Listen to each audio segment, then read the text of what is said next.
Hello there, world of tankers, and welcome to the channel. I'm your host, Blitz, and today's video has been a long time coming. I've been wanting to post this video for a while because of the fact I obviously have a lot of problems with Blitz, so do a lot of you, and I wanted to make a clear and concise video listing all of the problems that I have, and I think most of the player base has, with the game. I'll be talking about maps and their designs. I'll be talking about balance decisions, equipment, consumables, and everything else. So this will be a longer video. And if you do enjoy this type of content, make sure to smash that subscribe button down below. I'll have timestamps in the bottom if you want to select certain portions. And we're going to start this video off talking about maps. There are a lot of maps in Blitz. I think there's over 30 of them. And with all of these maps, some of them are good and some of them feature a lot of problems. Today, I'll be talking about starting off the maps, and then we'll move over to the rest of the issues with the game. So that being said, let's get straight into it. I seriously do think that map design is a huge problem with World of Tanks Blitz. Let's start off with a map that I actually think is pretty well balanced. We have Alpenstat. The reason I find this map pretty well balanced is because there is a clear position for all three classes of tanks. You have mediums and lights, which I classify as the same, and then you have the heavies and tank destroyers. Let's start off with tank destroyers. Alpenstat has a few positions for TDs to sit. First of all, you have this position here and this position here if you're going to sit on the heavy side. These two spots are great. This position with the ramp allows you to completely cover most of the town if tanks overaggress. It can also overlook this road here if plankers also overaggress. So it's just a really good position. And then we have this spot here where there's no bush, but it's still a very good spot to overpoke sometimes, and you can still shoot players if they poke any of this area. So you have two very good positions in tank destroyers. You can also play a little bit more aggressive and work the town if you want to, just in any of these little alleys here and here. In general, Alpenstat has good positions for tank destroyers, but the thing is that these positions aren't overpowered. If you're in a heavy, you have hull down spots, so you can work here and here. You have this bush here and here that you can also work, and these bushes and positions allow you to not over-aggress to where the TDs can shoot you, which gives you cover, and it allows you to know when you're safe and when you're going to be punished. It's the same thing for the other side of the map. Tank destroyers can sit here, which is very similar to this ramp, and tank destroyers can sit here. They can also sit in this bush. So there's plenty of positions on both sides of the map to sit tank destroyers in. What's also nice is that if you're a TD on the medium flank, again, you have plenty of spots, right? You've got this bush here, you've got this spot. You can also position your TD here, you can work this position. But again, these positions all have upsides and downsides. Let's say, for example, the best spot for a TD, which you might want to put a grill in. Well, this spot here is great, but the problem is, if you have to get out of this position or you get spotted, it's very easily punished. If medium tanks start digging up on you, or they sit on the rails, which is very common, you are going to get spotted and farmed in your TD there. So while it is a very good position, it's also a position that can get quickly overwhelmed. And the positions that are lower down here, where I normally sit my TDs, well, if you're putting, let's say, a grill in one of these spots, the problem is you can't shoot vehicles that are on the ridge here, and they can spot you. So again, if you're playing your TD more aggressive in a spot that punishes the enemy, you are equally punished yourself. And I think that's a good way to balance tank destroyer spots. Then let's talk about heavies and mediums. The medium flank is this portion of the map here. And the heavy flank will make blue is this portion of the map here. So the thing is, heavies have their own dedicated area and mediums have their own dedicated area. The reason this is really nice is because you don't have to worry about the heavies or the mediums when you're driving either class of vehicles. When I'm in a heavy tank, the last thing I want is for a medium to just immediately flank me and start farming me in the rear. But that's not really possible on this map. And the reason why is if you're a heavy in this position, this is all hull down. So you can sit here and you can look this way and be completely fine if mediums start to drive behind you. And it's the same thing if you're on this side. Mediums have to go all the way into your spawn, all the way over here, and if you're in this type of position or you're in the town, you're completely fine, and mediums still have to over-aggress to shoot you. And it's the same thing for the mediums. There's only a couple spots, really, if heavy tanks are here, they can shoot through the gap maybe to this position, maybe a little bit over here, but in general, heavies have a hard time shooting into the medium flank. Tank destroyers have a hard time sitting here and shooting into the medium flank. This is good balance, because what it means is that no matter what, each class has their own designated spots that they can work. Alpenstat is honestly one of my favorite maps in the game due to the balance behind it. I don't worry about the mediums when I'm in a heavy. I don't worry about the tank destroyers when I'm in a medium or a heavy. And when I'm in a TD, I still have positions to work while not being overbearing. So with all that being said, this is a good barometer for a well-balanced map. Now let's talk about the maps that aren't well balanced. Starting off, we have Black Goldville. Now, Black Goldville, if you're in a medium, is totally fine, and the reason why is you have two very solid positions to work. The first position you have is all the way in the far corner. Either spawn can very easily play mediums over here, and you can get pretty aggressive whether you're working these two positions or you're working further in the caves. It's a pretty solid spot for a medium to go. You also can drive a medium to this spot here, work this bush, and you can spot tanks that are crossing, while also giving yourself the ability to leave and reposition if you need to. The final spot that some players like to drive their mediums is right here. This position allows you to spot the heavy tank crossing on either side, while also giving your team information and you a potential farm. So those are the three positions. Now, normally I don't drive my medium here just because it's very exposed and enemies can quickly overwhelm you. The normally two spots I'll go are either in the caves or to this position here. For mediums, this map is fine. The problem is when we arrive to heavies. Heavy tanks have two options. They're really not going to go to the caves unless they're mobile. If you're in a T95E6 or, a Strids Von K, sure, you're as fast as a slow medium, so you can go into the caves. But let's say you're driving an E100, a Mouse, a Type 71. Well, you're going to spawn here. And from this, actually, you're going to spawn closer to this area here. Then what the game wants you to do is drive all the way over here and get to the caves. Nah, that's not happening. So usually what I end up doing is I'll drive my heavy down to this position here. The problem is, from this position, if you're spotted, tank destroyers that are sitting over here, if they do sit there, can completely nuke you. Not only that, but you are able to be shot by anything that goes here, anything that goes here. So you're completely basing your play on whether the enemy goes to this position of the map or not, because this is really the only area you can go.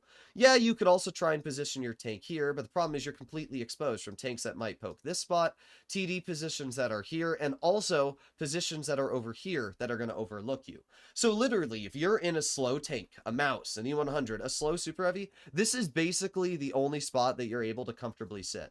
That is it. And it's the same thing on this side of the map as well. You have about this position here. So you're going to spend half the game driving over here so that then you can use one spot. You can't move up into the caves because you'll be nuked in the crossing. You can't move down here because you're potentially going to get caught out by tank destroyers that are in bushes here, that are in this far back spawn, that are in bushes here. It sucks. And let's say, okay, maybe I don't want to drive my heavy over to this position. Let's say you want to go to the town. You're lucky. Your whole heavy flank decides that they want to go to the town.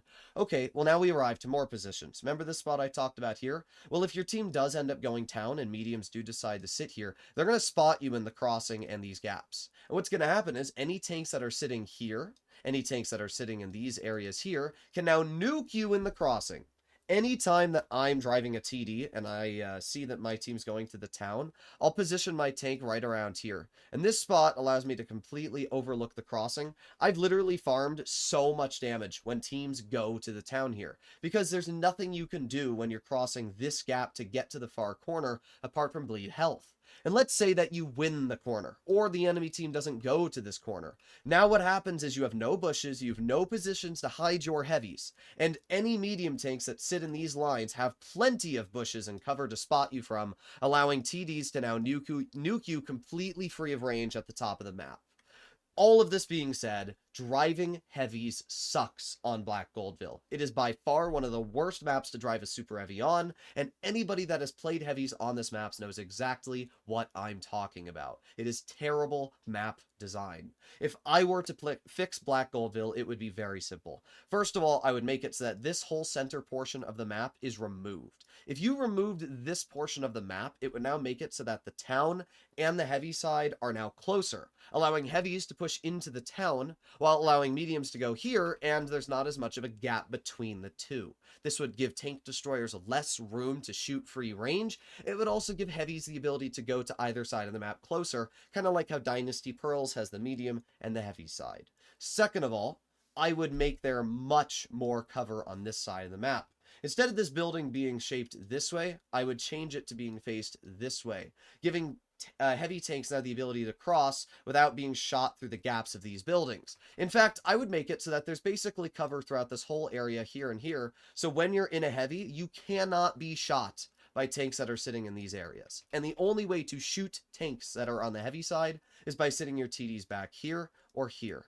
This would make it a lot more fair, because look, if you're in a grill or a 183, you can literally drive a TD right here, and you can overlook this whole crossing. Same thing for this side. So it's not like you don't have the ability to bleed out the heavies, but I think it's pretty bogus that you can sit a tank all the way over here and completely free range farm heavies in the crossing.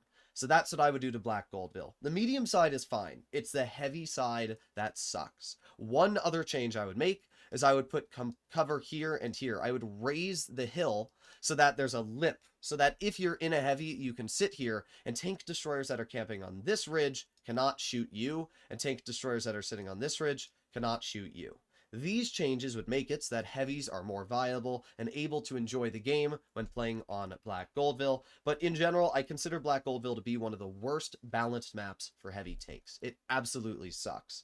Another map that sucks for heavy tanks is Canal, and in the latest update, it got even worse. In the latest update for Canal, Wargaming has added bushes basically everywhere. This rock now has bushes on this side and this side. There are bushes all over here and on this side as well. Basically, the whole map has gotten bushes added. And that kinda sucks. Mainly down to the fact is it gives tank destroyers even more room to work. If you're in a heavy tank on Canal, there's two different positions you're going to go. Position A is here. Position B, there. Those are the only two spots. And the reason why is because position C, which I used to drive my heavies to here, I no longer will ever go to. The simple reason is because Wargaming added bushes to these buildings here, and they also added bushes to this rock here and here, while also adding a further camping spot here with a rock. The problem is, this position with the bushes can now overlook this spot and completely shoot into the base without being detected at all, which means that previously I would drive my heavy into the spot hole down here, and it would give me the ability to overlook this position and spot tanks in the crossing, giving my team crucial information and stopping tanks from getting rewarded for going wide to A. But now that's completely pointless, because if I try to do that, tanks that are camping here and here are just going to nuke me. So Wargaming has actually taken away a very good position for a heavy with these bushes being added. What they've also done is they've given tank destroyers free range of this entire side of the map here and here. Basically, if you're in a heavy, a slower heavy, you're screwed because you cannot cross. So the only position that you can drive a slow heavy on Canal is here or here. That is it. If you're in a slower heavy, a Type 71, an E100, any type of super heavy, those are the only two positions you can go. And this is where it really sucks, because the problem is, if heavies or mediums or tank destroyers get to this far corner, they can sit in these bushes and they can completely farm this and this. They can also sit in this back corner, and they can also farm all of this, either side of the map. And then what happens is you just get spotted in your heavy here, and you get farmed out by the tanks that are in this far corner. I think it's terrible design. What I would do to fix this problem is very, very simple. I would make it so that there's cover all over here. I would change these buildings from being faced this way to being faced this way. That way you have cover to hide your heavies behind, and then you can still look over here, maybe add a bush here so you can look over this way. The point being, there needs to be cover that gives you safety from base A all the way in the far corner. Right now there isn't, and that is a serious problem. That is my major problem. Same thing for this map. All these buildings are placed this way, which means that, again, if tanks get into this far corner here and they overlook this position, they can completely farm you, and you have no cover to go to apart from sitting behind these spots. But, like, what are you gonna do there? You can't shoot anybody. It's useless. If Wargaming simply made it so that these buildings were faced this way, it would now give you the ability to sit your tank here, put a bush here, and you can now overlook base A. Problem solved. That's all that needs to happen. But Wargaming, as of now, simply can't do that because I guess that's too challenging for them. So that's what I would do. Medium side is fine. I have no problems with medium side. I wouldn't change a single thing about it. But heavy side, once again, being in a super heavy sucks. And driving a tank that's slow and sacrificing your speed and then being placed on a map like this where TDs have free range to farm you, I think it's pretty stupid. So I do think that base A needs to be nerfed by giving more positional cover to players that are in the middle of the map. You guys can let me know what you think about that, but I do think that Canal has a serious problem with just how much tank destroyers and camping vehicles get away with it. Now we arrive to Castillia. Castillia is by far one of the worst maps in Blitz. In fact, if you had to ask me the worst overall map, this is definitely the map that I would be choosing. Castillia sucks for multiple reasons, but the major reason is because the map is not balanced. If we cut this map directly down the center, right? We get a line and we draw it right down the center. Here's the problem. If we look at this line through the center, you'll notice that it's not actually even. It's more like this. This is more what the map is like. And we can see that because the castle is cut into half if we draw the line like that. This is where problems with the map occur. Because what ends up happening here is tanks on this spawn have a lot more area than tanks on this spawn. And you can see that. Because the way the castle works, this position here, you are so much more susceptible than this position. First of all, tank destroyers. Driving a TD on Castillia, if you get spawn red, is amazing. Because you have this entire hill here to work. Let's cover all the tank destroyer positions, right? Let's get out the tank destroyer icon. So if you're in a TD, you can work all these positions here. You can work these positions here. You can work this position over here. Those are your tank destroyer positions on spawn red. If you are in a TD on spawn green, you can work here, you can work here, or you can work here. Those are your tank destroyer positions. Now this TD back here, kind of useless because sure, you might have the ability to shoot mediums when they cross, but in general, that's it. You don't get any other shots, so you're kind of useless there. Where if you're in this TD position, not only can you shoot the mediums that cross here, but you can also shoot through this gap all the way over to the hill. You can actually shoot this hill over here. So yeah, you're a lot better off on that TD position. But here's the other problem with this spot is that there's really no bush cover and there's no cover at all. So if you shoot, you're kind of screwed. You have to back into cover and you're going to get farmed. So I almost never drive a TD into this back spot. The only other positions you can drive TDs are these two spots here and here. But this is where the problems occur. First of all, tank destroyers on this ridgeline will get spotted by any tank that pokes here or that pokes here if you don't have crazy good camo. Where if you're a TD on this spot, you don't have to worry. And remember, the reason why is because of the way the map is split. This portion of the map, because it cuts through like this, anything that's here is closer to this hill than anything poking here that's trying to see this hill. It's a much longer distance. So tanks that are sitting on this position here don't have to worry at all about being spotted by tanks that poke at all on mid, unless they shoot. Where tanks on this hill do have to worry. And it gets even worse. Because, for example, tank destroyers that sit here, they can shoot vehicles that are poking this bush. And you can see that clearly with that arrow. It cuts right through the ridge, right into this bush. Which means that if you're in a medium and you're poking the spot, or let's say you're in a heavy and you're trying to cross this position here, you can get shot by TDs that are sitting here. You can also get shot by any tank destroyer sitting here, anywhere on that ridge line. Now let's compare that. Let's get a blue marker. Let's compare that to this spot. Well, if we draw that same arrow, look, this bush, the same bush on the other side of the hill, this bush cannot be shot from this position because the building's in the way. Let's say you go into this far spot. Well, if we look, there's a freaking mountain in the way. And sure, you might say, okay, what about this position? Well, even then, there's buildings in the way. So you do not have the ability to shoot this bush at all from these positions. And let's say you're in a heavy and you want to cross like this. Well, guess what? These positions cannot punish that, where these positions can punish a heavy crossing here. you can see the problems. Basically, spawn red has flat, better tank destroyer positions than spawn green, and not even by a small margin, a completely unfair amount. And it gets even worse, because TDs that are sitting here can completely overlook this entire position here, making it impossible to actually make progress if you're in a heavy or a medium and a single TD sits back there. So you add all this together, and basically tank destroyers on one spawn have a flat advantage over TDs on the other spawn. It's not fair. It's terrible map design. If I were to solve this, there would be a very simple fix. Instead of the castle being placed, the way it is, where it's lopsided, I would change the position of the castle to here, and then I would make it so that both TD positions are the same. I would remove this whole portion of the hill here. I would just make this unclimbable. I would also make it so that this spot here has better cover and that it can also overlook the medium crossing a lot better. I would make it so that this position on the castle, as I said, is further away so that tanks that are poking here can't get spotted and that tanks that are here also can't get spotted. Or another very simple solution, just add freaking bushes to the hill. That's all you gotta do. Add a bush to the hill here. And then, wow, congratulations, TDs won't be spotted sitting there on this side. I would make it so that this is, instead of being faced this way, is faced this way. That way, this position can no longer be shot through the gap because the building would be blocking the way. That is what I would do to Castillia. Right now, the map absolutely sucks in that regard. It's terrible. There's one other fix that we need to talk about on Castillia, and that is the heavy hill.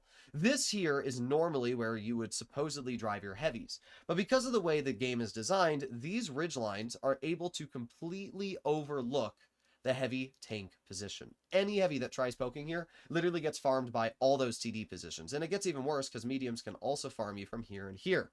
So if I were to simply solve the heavy hill with one change, I would make it so that this entire hill has rocks all the way on the entire side. And it's only this position here or this position that you can shoot in mediums. But I would make it so that the whole hill has rocks, the entire thing. And that way you can no longer be shot by TDs unless you're over poking. And these bushes here would be great because they would allow you to use cover and poke the TDs. There you go. Now heavies have the ability to work the hill without bleeding health. Tank destroyers have the ability to now sit on green spawn totally fine. And it solves the problem for mediums poking on this flank. That would solve a lot of the problems with Castillia without breaking too much of a sweat. Now we have Dead Rail. Now Dead Rail was changed in the latest update of the game, but not enough. This spawn, or I don't remember which spawn it is, but one of these spawns, I think it's this spawn here, cannot see tanks that are crossing this way past this position here. But what's funny is this spawn can. This position here can completely oversee this entire hill and anything that drives through. So what Wargaming needs to do is they need to lower this hill. And actually, I would still lower this hill as well. Lower the TD hills on this side and this side, making it so that they can no longer shoot tanks that poke past this area, giving heavies the ability to move up and be totally fine here. Second of all, we have the TD positions over here and here. These TD positions can completely overlook the entire hill. Completely overlook the entire hill. To solve this problem, all I would recommend to do is make it so that there are more rocks here. Make there more cover for heavy tanks to poke, and make it so that there are bushes that you can work here. Maybe a bush here, maybe a bush here. Make it so that there's more positions that heavies can use, maybe flatten out the hill a little bit. That way, you are now a lot better off when driving heavies and poking the ridgeline. Finally, we have the medium side. And the medium side sucks because tank destroyers sitting here can completely shoot into these gaps. What I would do is very simple. I would add a wall here. I would add a wall here. This would now make it so that TDs can only shoot through these small gaps there and there. And it would make it so that anything trying to cross this gap and trying to push up on medium side no longer has to worry. Dead Rail is a map that actually is very simple in its problems. Tank destroyers dominate. And you cannot allow TDs, the vehicles that are sitting in the back of the map that are not able to be countered when not spotted, also free range to shoot every single position when you're not even making an over-aggression. Dead Rail is basically the Prokhorovka of Blitz. It is the map that forces you to camp instead of making plays. It's terrible because of that. So that is what I would solve very quickly there. There's one other huge problem with Dead Rail, and it is the fact that a TD here can shoot you when you're trying to drive up this hill. The problem is, let's say you lose the medium flank, right? Let's say your team, your mediums suck over here and they lose the medium flank. Now you have mediums that are flanking behind you, and these mediums are going to sit in these back bushes and try to farm you. If you try to get hauled down and counter these mediums on these ridge lines here, what's going to end up happening is that these TDs back here can completely shoot you in the frickin' butt while you're doing that. So what I would recommend for Wargaming to do is, again, lower this position and add a rock here that stops you from being able to shoot tanks that are poking this position and this position. I really think that Dead Rail is one of the worst maps in the game because tank destroyers alone are able to completely cover the game. So I would make it so that this is a lot better. Remove the tank destroyer positions from being as strong, and problem solved. Next, that brings us over to Desert Sands. Desert Sands, there's only one problem I have with the map, and it is this crossing here and this crossing here. If you're in a heavy tank and you are trying to support your team, driving over this ridge sucks because you just get nuked. So what I would do, you know, like the center of the map, there's this bridge here, which you drive under like that. I would make it so that that bridge also exists here and here. I would make it so that you can drive over the rails. So if you're in a TD, you can still sit back here and you can be fine and you can sit in the rails and shoot players. But I would also make it so that in the center, there is a bridge that you can drive under. And that way, you in a heavy tank can cross over to the medium side without being spotted or farmed. That would solve the vast majority of problems with this map. It would allow you in a heavy to do what you want and be completely fine. Apart from that, I don't have a huge issue with Desert Sands. The only other thing I would like to see is this area here flattened out and have buildings. Have positions that you can sit with buildings. That way, if you're in a heavy and you go over towards the medium side because your whole team screws you over, again, pretend you're in a mouse, pretend you're in a super heavy, and your whole team decides, hey guys, let's drive our heavies or our whole team over to this flank of the map. If you're in a mouse, you're now driving all the way over here in the dunes. Nah, that sucks. What I would do is I would flatten out this portion of the map and add some buildings and cover so that way you can drive your super heavy here and you can be totally fine. Remove the plane, make this whole area here flat, and then you can have, obviously, the haul down ridges here and here, but make it so this area is flat and you can be in your heavies totally fine. That's what I would do. You guys can let me know what you think, but that's what I would do to the Desert Sands, making it so that even if your team screws you over, you still have some positions to drive your heavies in. Next, that brings us over to Dynasty. Now, Dynasty, I don't have a huge problem with the heavy side. I would definitely add a couple more bushes maybe here, maybe add a bush over here, just a couple positions where you can sit TDs or heavies and be fine.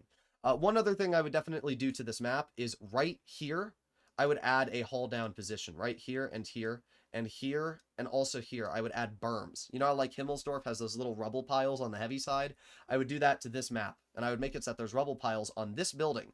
That way you can drive a heavy tank, an IS-4, and you can get hauled down here, and you don't have to worry as much about bleeding health. That's what I would do. It would be a nice change for the heavy side. Apart from that, the medium side is really the big problem I have with this map. The medium side on Dynasty is pretty poorly designed. And the reason why is because there's not a lot of positions for you to put a lightly armored medium. You get absolutely nuked if you try poking anywhere because the whole map is hauled down. So what I would do is, if you notice, this map actually extends out pretty far, all the way to here. What I would do if I were wargaming is I would extend the map like this. I would add all of this here as playable real estate. I would make it so that this whole area digs out, and now you have a hill that you can climb up over here. Not a huge hill, but a hill that's just tall enough that you can see vehicles that are over poking these positions here and here. And then not only that, but the hill has a bit of bush cover, right? You can add some bushes here, you can add some bushes here, and then you can make it so that there's a hill so that you're completely covered and you're kind of poking where you can back up after shooting this hill. This would now make it so that the medium side has a very wide corner that you drive mediums to, that you can poke, that you can be chillin', and you have the ability to do fine. Honestly, it doesn't even need to be a hill. All Wargaming has to do is they can make it, see how like this already dips down here? Just make it so that there's bushes here, and then you can work these bushes and then back off if you're shooting. That's all you got to do. This would now make it so that you have the ability to back up in your lightly armored mediums. You have the ability to spot tanks that are going wide, and it would be a good overall change to this map. That's all I would do. I think Dynasty needs some more real estate. And that's how I would make it better. The heavy side is fine. It's just the medium side. Now we have Falls Creek. Now Falls Creek, I think overall is fine, but there's one major change, actually two major changes that needs to be made on this map. First of all, on the medium flank, this bush here is flat overpowered compared to this bush. This bush, the problem is there's a hill. I can draw it out like that. And this hill makes it impossible to shoot tanks that are crossing this gap or even spot them. However, this position does not have a hill, and you can completely overlook this gap. That's not fair. Not only can you overlook this gap, but even vehicles that are driving down this road here, you can also overlook. Where again, this position, there's a hill in the way, so you can't spot tanks that are pushing you. Pretend I'm in a heavy, and my whole team ended up going this way. If I'm sitting my tank in this bush here, and the enemy team decides to push down this road, I will not spot anything until about here, because that's when I will either proxy spot or they're rolling around the corner. That's terrible. At that point, I'm dead. Where if I'm in this bush here, I will spot tanks that are immediately poking here or driving down here. It gives you much more time to react and leave. It's not very fair. This bush here needs to be moved over to here. Or Wargaming can make it so that this hill is flat, and then you can sit your tank still here, and you can overlook the crossing. That's the first problem with Falls Creek. The second problem with Falls Creek is this heavy tank hill right here. This heavy tank hill is unfair because what it allows you to do is sit haul down and overpoke this side, yet this side of the map does not have a haul down heavy hill. So what I would do on this side is I would also add a haul down position here. That way you can do the exact same thing and you can poke haul down and look there. Problem solved. Apart from that, I don't have any issues with Falls Creek. I think it's overall a pretty well balanced map, but those are two slight issues I do have with it. Faust, I think, is honestly fine for the heavy side. I like the positions that you have. You got bushes here that you can overlook on this side. I don't have a problem with all on the heavy side of Faust. And on the medium side of Faust, I also don't really have a huge problem, right? Because you can drive wide. There's only one change that I would make to Faust, and that is I would add a bush here and a bush here. That way you can poke this position and you won't get spotted. The second thing I would add to Faust is I would add bushes here. Or maybe not bushes, but some sort of foliage, right? Because the problem is right now on Faust, if you poke the silo, you just get nuked. I would love to see some sort of, obviously you can't put bushes on concrete because how would they grow there? But make it so there's some sort of cover that you can maybe haul down. That's a simple solution. Add a bit of rubble here and here that you can drive your heavies to, haul down, and now you can work this position. That would be a problem solved. But there needs to be some reason to use this silo, because right now I think it's pretty useless. You guys can let me know what you think about that. We have Fort Despair. Fort Despair is a map that I like the heavy side on. I think the heavy side is fine. I wouldn't really change too much. The only thing I would do on the heavy side is this position here is obviously a wall. What I would do on this position is I would make it so that this wide corner here and here are haul down positions that you can drive heavies to. This would now make it so that if you push wide, you can drive your IS-4 and get haul down. And that would be quite nice. But the same thing is you can also get countered by tanks that are sitting here and here. So it's not like you can get there for free. If you try poking the spot, you still can get shot, but it gives you a little bit of cover if you do get there. That's nice. The other change I'd make to this map, and the major problem I have with this map, is the medium side. The problem with the medium side is that when you go to this far corner, tank destroyers single-handedly stop you from doing everything. What I would do to solve this is I would make it so that this whole portion of the map here and here, this is all a dip. You know, this is all a dip. And what that would mean is that when you're driving your mediums here, you can't get shot by tank destroyers down this road at all. That I would do. This would make it so that mediums are now a lot stronger. And then maybe make it so that the dip flattens out about here. And make it so the dip flattens out here.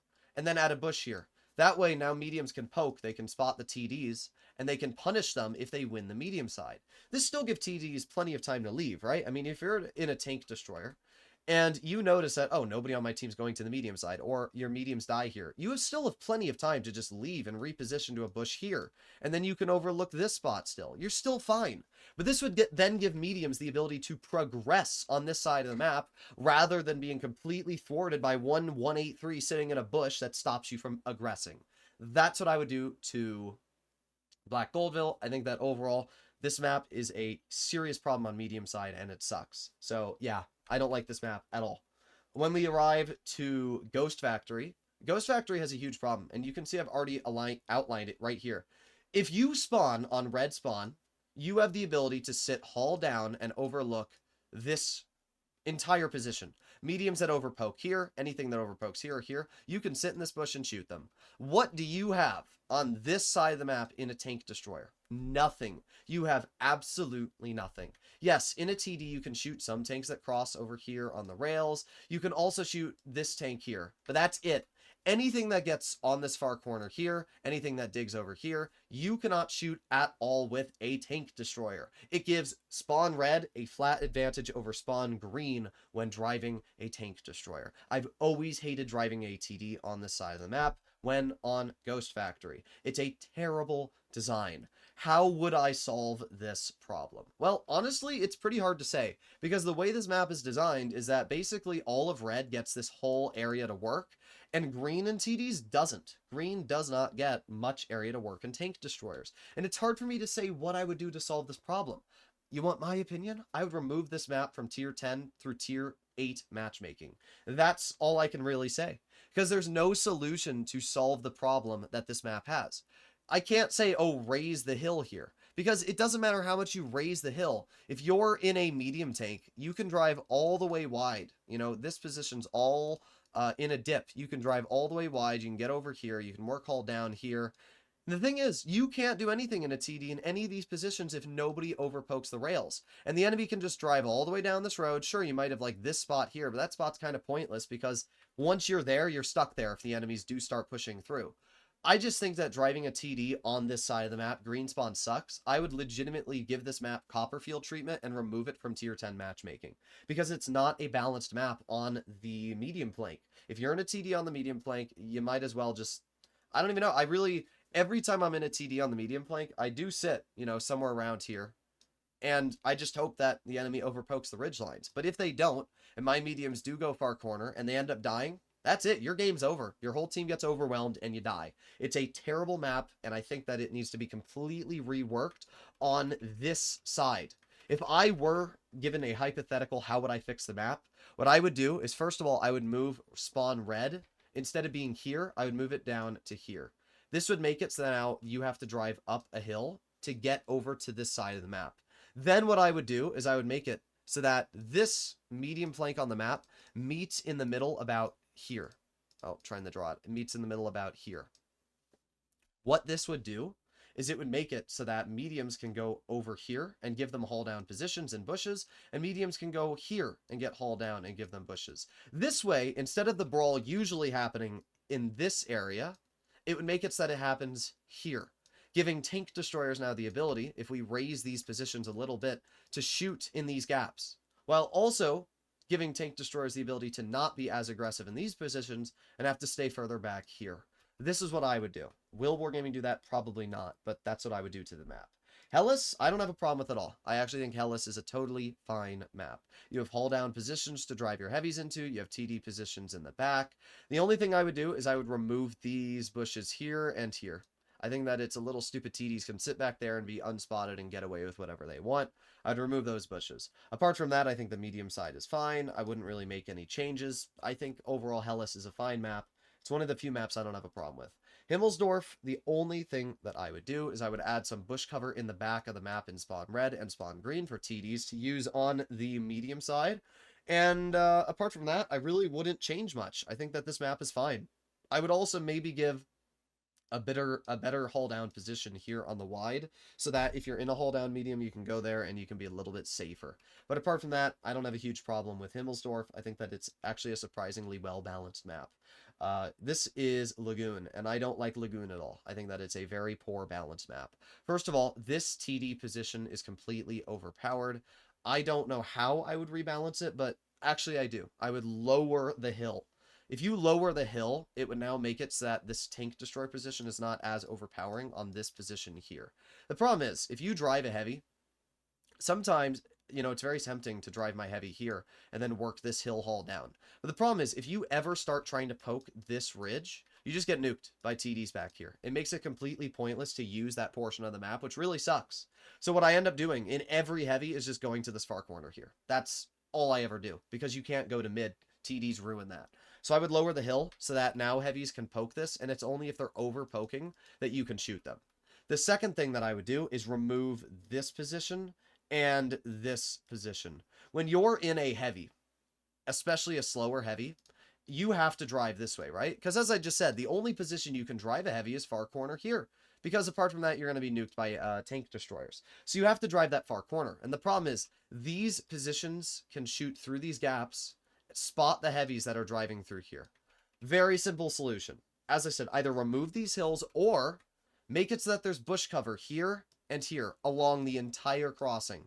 That would solve the problem. Because now, if you have bushes, you can't spot the heavies crossing through here, meaning that they can cross a lot safer. That's all you got to do.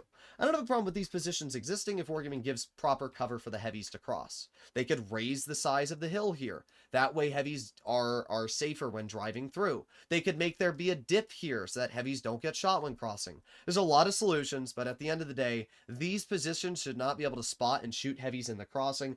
I should not be punished in my super heavy for simply driving to position. It's stupid. It shouldn't exist. It's the same problem with Naval Frontier, which we'll talk about in a little bit. Apart from that, I don't have a problem. I think that the medium side of the map is fine. I don't have an issue with it. I think that the heavy side, apart from the things that I talked about, is fine. But that's what I would fix. I actually really like, what is this, Lost Temple. I think that this map is really well balanced. And it's a good example of how map balance should be taken into account, right? This here is the heavy position. And the thing is, the heavy position has plenty of cover. You drive your heavies and usually put them on these stairs here. Nothing on this side of the map can shoot you. Not only that, but you've hull down positions, and the TD spots in the back cannot hit you. If the mediums do want to shoot you, they can either move up or they can flank, but they have to drive into this box that is the heavy side. This is good map design. I'm not going to break too much into it because this game or video is focused on the negatives of Blitz, but I think that Lost Temple is actually a well-balanced map. Mayan Ruins, I like and dislike at the same time. The things that I like about Mayan Ruins are the fact that you have a dedicated medium side, you have the ability to drive hull down here, but the problems that I have with Mayan Ruins are the fact that mediums are completely overpowering if they are able to hold this far corner. I also don't like the fact that there are absolutely zero positions to haul down heavies on the heavy flank. I hate driving a lightly armored heavy or a strong turret but weak hull heavy over to the heavy flank because there literally is no berms, no rubble, nothing to drive your heavies on. So what I would do is I would add some hull down positions here and here. This would now give you the ability to drive an IS-4 and sit here and poke like that and be totally fine on both sides. I would also do that as well here. I would add a berm here and here. That way, again, you can poke without worrying as much. The medium flank, this is where things are pretty problematic, as I said. I really don't like the way that this map is designed on the medium flank. Here's a really simple solution. You ready? I know this is going to sound crazy. Remove the bridges. Problem solved. If you remove these bridges and you make it so that this medium side is a hill like this, and then the heavy side is a hill like this, and then you add some hull down positions here and here and here, and maybe some bushes, what this ends up doing is it makes it so that the mediums are now no longer able to farm the heavies. Right? Because right now, the medium, let's say you're in STB1, you can just get on this bridge like this, and you can sit hull down here, and you can farm any heavy tank that tries doing anything. And it basically makes driving a heavy useless if you lose the medium flank immediately. But if Wargaming were to remove these bridges and make it so that there's now positions here and here and here for heavies to sit hull down against the medium side, add some bush cover, add some rocks. If they did that, what would happen is now mediums are not able to farm these heavies. They could if heavies maybe overpoke, but they're not able to farm them. And it would force the mediums to now have to flank or do something else to be able to shoot them. That's what I would do. It would make it a lot better. It would make it a lot more balanced. Middberg is another terrible map for two different reasons. First of all, lightly armored tank destroyers. What do you do on this portion of the map? Nothing. You literally can't do anything because there's no tank destroyer positions. Second of all, lightly armored heavies. What do you do on this portion of the map? Nothing. There's no hull down spots apart from this one single rubble pile here. And the problem with that rubble pile is not only can tanks here overpoke and shoot you, tank destroyers here shoot you, but also you are able, or to get here, you have to cross. And if you get a bad spawn, tanks can nuke you in the crossing. It's really bad map design. I would add rubble here. I would add rubble here, I would add rubble here, and I would add rubble here. This would give positions for now all heavies to poke hull down, and it would make the game a lot more enjoyable for hull down heavies. E6, IS4, whatever it is, it would make it a lot more enjoyable.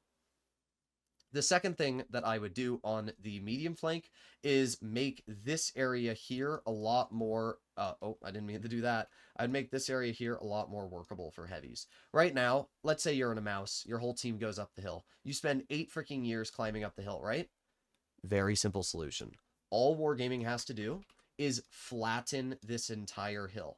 If this medium hill was at the same elevation as the town, and then there was just some, you know, hills here and here to make it so that you couldn't shoot through easily between both sides. This would make it so now heavies that are slow can get over to the medium side at least a reasonable rate, where previously they have to climb up a hill for 40 to 60 seconds. That's stupid. A lot of the times when you're in a super heavy and you drive to the medium flank, the game's already over by the time you get there. You get overwhelmed and die, or it's a steamroll and you just keep driving and do nothing. That's terrible map design, needs to be reworked. As I said, the solution that I would do, completely flatten this hill. This would now make it so that you can make it there very reliably in heavies, and it's a lot more enjoyable for you. Problem solved. That's literally as simple as it gets. We have mines. I actually don't have a huge problem with the mines hill. I do think that there needs to be some bushes added here and here so that you can poke the hill without being nuked by TDs. But apart from that, I don't have a huge problem with the hill. I think town is fine. I don't have a huge problem with town. There's one change that I would make, and that is this position here. The one class of vehicles that sucks on mines is lightly armored mediums, or lightly armored tanks in general, because you can't do anything unless you get to mid. So what I would do is I would make it so that this position here is extended. I would extend the size of this map out this way. And I would make it so that this whole hill is moved more like here. What this would do is it would make it so that mediums can sit further back. They're not getting spotted by tanks that are here. They can shoot into these positions here and here. It would also give tank destroyers the ability to work these positions over here. But what that hill would do is it would allow mediums now to have their own dedicated area where they can fight, where they can brawl, and it would be a lot more enjoyable. I would also make it so that there's more walls up in this position so that mediums can fight here without being nuked. But this would solve a lot of the problems with this map. Apart from that, I don't have a huge issue with mines. Continuing on the list, we have Mirage. Mirage, I really don't have a huge problem with. I think medium side is fine, and I think that the heavy side, all I would do is add some hull down positions. As you can see, I've already drawn this. I would add some hull down positions here and here. Apart from that, I don't have a huge problem with Mirage.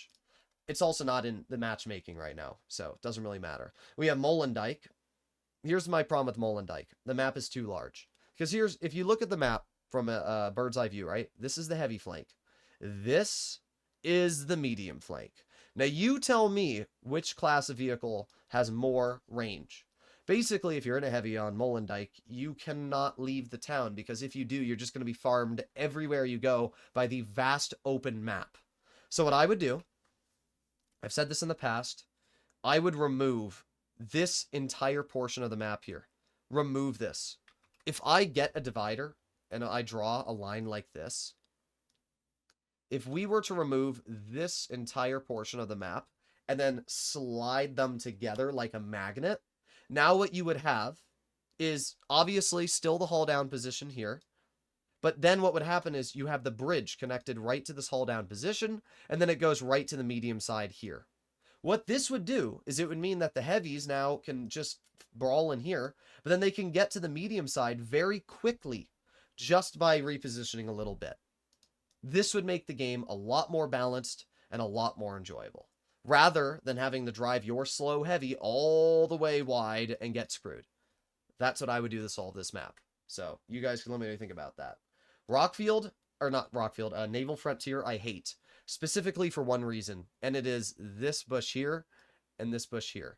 These two positions can spot and shoot tanks that are crossing these gaps. It is completely unfair. The other day I was platooning with my friend in the mouse. They bled 1,500 health crossing that gap.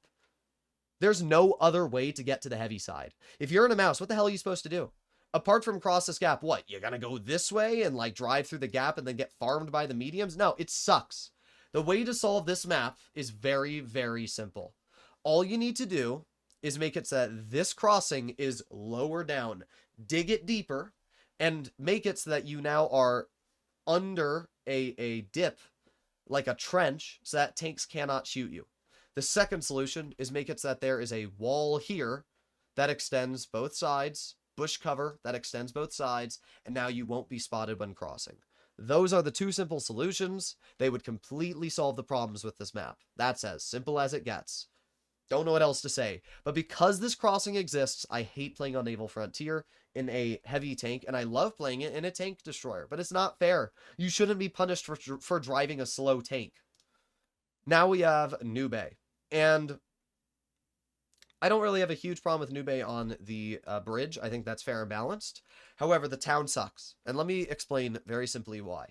If you get red spawn, this is your trip to get to the town. If you get green spawn, this is your trip to get to the town. Now, you may notice a difference here, right? This distance, if we are to, oh, well, that doesn't work. But either way, the distance that this is here is about a third of the distance compared to this, this, and this. Here's the issue. If you get red spawn, all you do is you drive your heavies down this road, completely safe, and boom, you're hauled down. You now have the ability to overlook this gap. You have the ability to go over here. You have the ability to overlook this gap. And you have complete haul down cover. If you are in this spawn, the only spot you have is this. That is it. That is your whole position to work. Because if you try to cross this gap, and red spawn decides to send a TD here, it can completely nuke you and farm you out when you cross this gap. Not only that, but if you try to work this ramp haul down, this ramp haul down, or this ramp haul down, if the medium flank gets onto the bridge, they can shoot you completely on the bridge. So once again, you can't work any of these positions here. It is terrible map design. If I were to solve this map, it would be super simple. Instead of having the heavy spawn here on green spawn, move spawn 2 for the heavies here. This would now make it so that heavy tanks on spawn 2 can drive right over to here, and it would be the same amount of time it takes for heavies to get to both sides. The second thing I would do to this map is I would make it so that this here has a wall. That's it. Just make it so that it's blocked off on this road. That way you can't shoot through this gap. Problem solved. If you put a wall, maybe construction barriers on that road, now it stops CDs from being completely overpowered there. Problem solved. That's all you got to do. And if that happened, it would make this map a lot more fair. But right now, the fact that spawn red, and you're noticing a trend here. For some reason, Wargaming always gives red spawn an advantage over green spawn. But yeah, make it so spawn red gets to position at the same time as spawn green. Problem solved. Scrolling down, we now have Normandy. And there's one problem I have with Normandy, and it's the fact that heavy tanks don't really have a great area to work. And I would make that a very simple solution. This area here, flatten all of this out, and make it so that there's buildings and cover that you can side scrape and use your super heavies on, that you can use your Type 71, your E100, your mouse on. Make it so that there's cover here and that you can side scrape and fight other heavies. Then I would remove this tank destroyer position and this tank destroyer position. This spot here is totally fine. You don't need a spot back here that's completely uncounterable. Removing those TD positions while also giving cover and buildings and abilities to fire would make this a lot more balanced map on the heavy side, and it would also give mediums their own area to work. Problem solved. The map is enjoyable for both types of tanks. Oasis Palms is a map that I hate driving a heavy on. And the reason why is because of these gaps here. Sure, if you're in a haul down heavy, you just go wide, a cron, an E6, you know, any haul down heavy, you just go wide here, and you work these ridges. That's fine and dandy. But let's say you are in a lightly armored heavy, or not even a lightly armored heavy. How about a mouse, an E100? You can't poke haul down here. You're just going to be farmed by haul down heavies that you can't pen. So when you're in a super heavy, really the only area you can drive is this area here and this area here. The problem is these areas can be farmed through these gaps by all the mediums everywhere. Simple solution for this problem. Make it so that these gaps no longer exist. Add walls throughout all of this area. Add walls throughout all of this area that are indestructible. Add walls throughout all these gaps. This now makes it so that when you're in heavies, you are completely free in the town to do what you want. And if mediums want to farm you, they have to drive around, and then they can get to your rear. That is how Alpenstat works, right? If we go talk about Alpenstat again, the reason this map is balanced is because mediums cannot shoot through due to these walls that exist here, and if you're in heavies over here, you can still drive your super heavies here. Nothing on the medium side can shoot you through these gaps. It's the same way that Oasis Palms should be balanced. You should not be able to get shot through the gaps on the heavy side. That's my problem with the map. Port Bay, once again, unfair spawns, although this time it's the green spawn. If you are on green spawn on Port Bay, you are able to get to this heavy position faster and safer than you are on this position. The reason why is not actually distance. You'll notice that the distance on both of these maps are the same, but it's the actual design of the map. This bridge here is on elevated terrain, and you have to drive up this hill and then over the hill to get to this position, where on this side of the map, this is not on elevated terrain. It's actually a bit lower. So this side of the map, you drive through this little hill and down, where this side of the map, you have to go over and under. The amount of time it takes to go over and under this allows you to get bled. And if you're in a, let's say you're in an IS-4 on this spawn and this spawn, you will be already on this haul downhill and in this crossing by the time the IS-4 gets to this corner. You will not be able to push past this unless you want to bleed health. It's really bad map design. I'm not really sure why it exists. If I were to solve this problem, move red spawn from here to here. This would now make it so that this spawn is able to get into the crossing just as fast and as safe as the other spawn. Problem solved, and we can move on to the next map. Now we have, what is this? Rockfield. Rockfield, there's only one problem I have with this map, and it is the tank destroyer positions I've already highlighted here and here. All I would do to these tank destroyer positions is remove them. If you remove these two positions, you are now able to drive your heavies wide here and here. Listen, there are still plenty of spots to drive TDs. You can go here. You can go here. You can drive all over here. If you know that the enemy team's not going this way, you can put your TDs all over here. But the fact that you can sit this position and completely overlook this and this gap is stupid. I hate it. If Wargaming doesn't want to remove those TD positions, there's another very simple solution. Add walls here, add walls here, and add walls here. This now makes it so that you can drive your heavies over here, have your own little secluded area, and that way, again, you're pretty safe. Actually, you don't need to add walls here and here. This spot, these positions can be open, but make it so that if you drive your heavy in this gap, this is walled off so that these TDs cannot punish you from sitting in that center area and doing your job. That's all that needs to happen. The rest of this map is fine. The medium side is fine. I don't have a huge problem, but it really does suck when you are trying to cross this gap and you just get freaking nuked by a 183 here that you can't even spot. Now that brings us over to Vineyards. Vineyards, again, unfair map spawn. Red spawn, once again, has an advantage. This position, let's say you're in a medium on red spawn. If you're in a medium on red, you go here, and you can not only capture the base, but you can sit here. You have buildings for cover, you have bushes, you have plenty of spots, right? Now let's say you're green spawn. You drive your medium to the same position, right? You've got this bush here. You might think to yourself, wow, this is a totally fine spot. It's not. There's a couple reasons why. Let's pretend that the enemies on this portion of the map dig wide into the ruins over here. It happens very commonly. If the enemy dig wide into the ruins here, they can then poke these positions, spotting you. If you try backing off of this hill like a normal person would, you get nuked by tanks that are sitting all over here. TDs that are sitting here.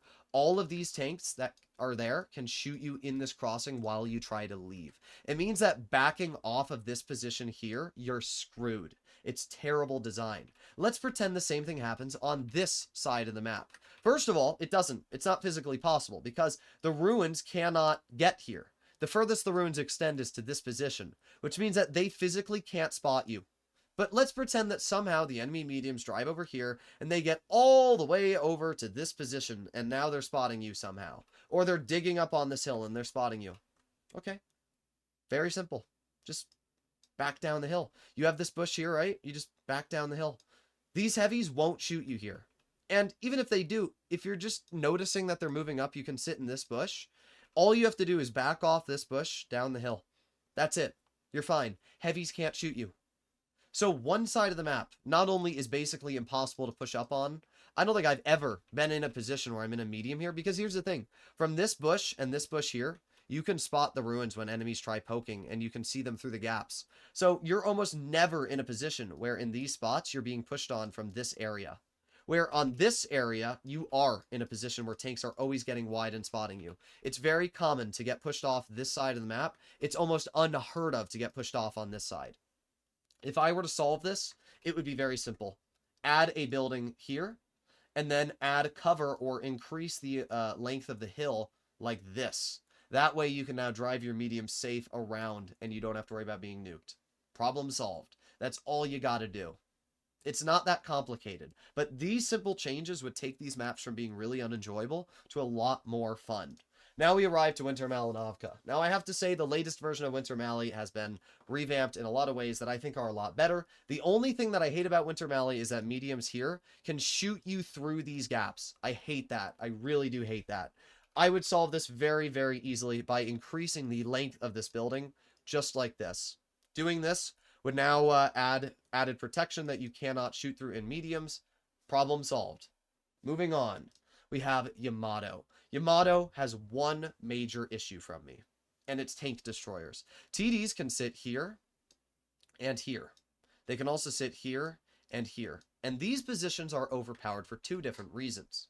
Let's say that you're smart, right? Let's say that you know enemy TDs are going to sit here. So you drive your heavy wide this way to use this boat as cover. So now you're poking and you're looking at these vehicles here. Maybe every now and then you're over poking, shooting tanks here when the, when you think you're safe from the TD in the back. Well, here's the problem. A tank destroyer sitting here can shoot through this gap and shoot you right like that. And same thing for this side. A TD sitting here can shoot through this gap, right through the buildings, and hit you. Why is that possible? I don't know. It's terrible design. Simple solution. See these containers here? Extend them out like this.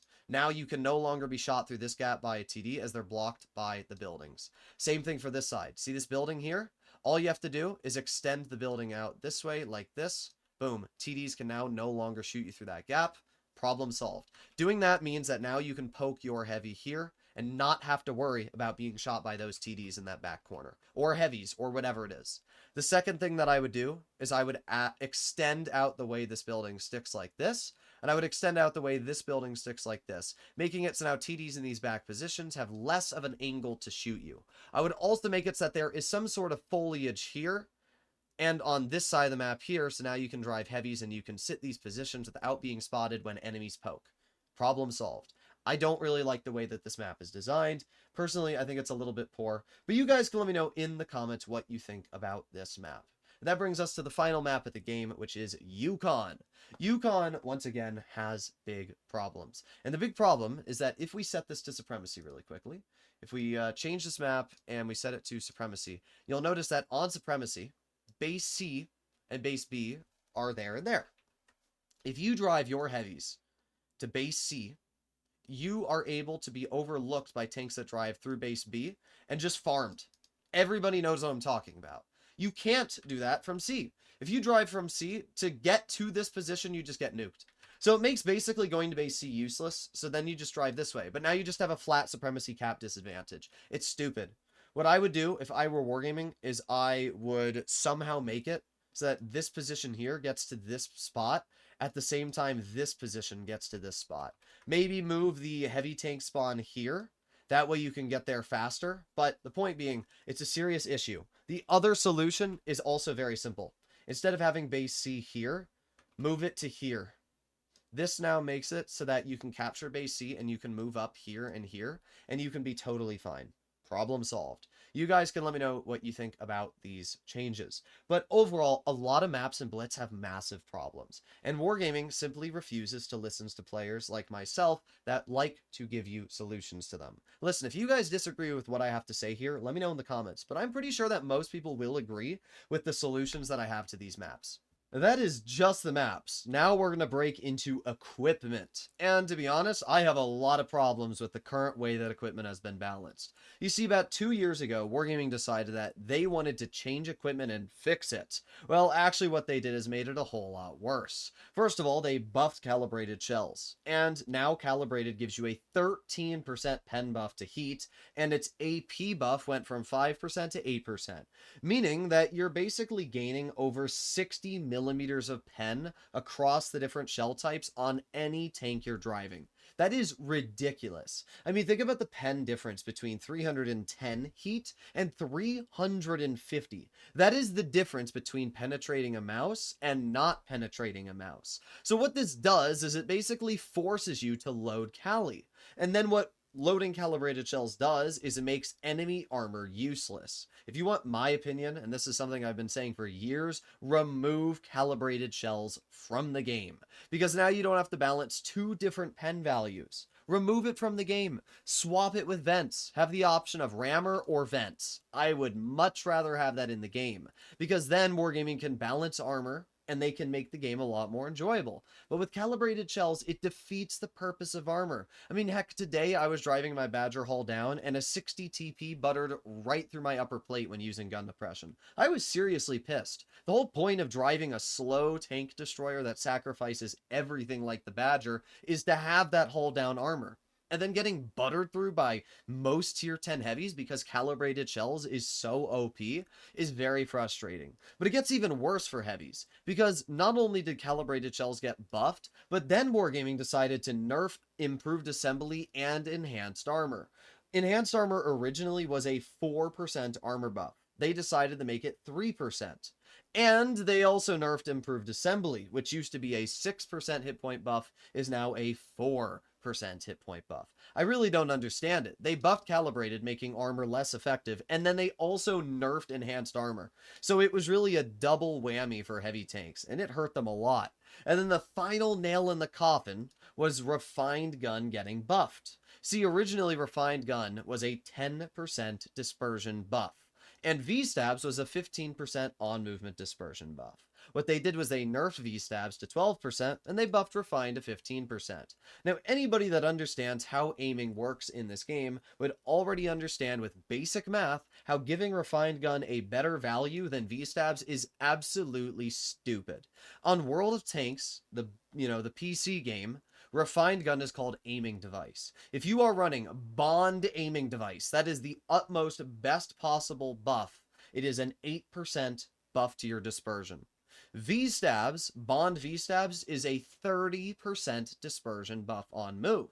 Now you might be wondering why V-stabs is such a larger increase versus refined gun. And the simple reason is because World of Tanks PC devs understand how these two pieces of equipment work.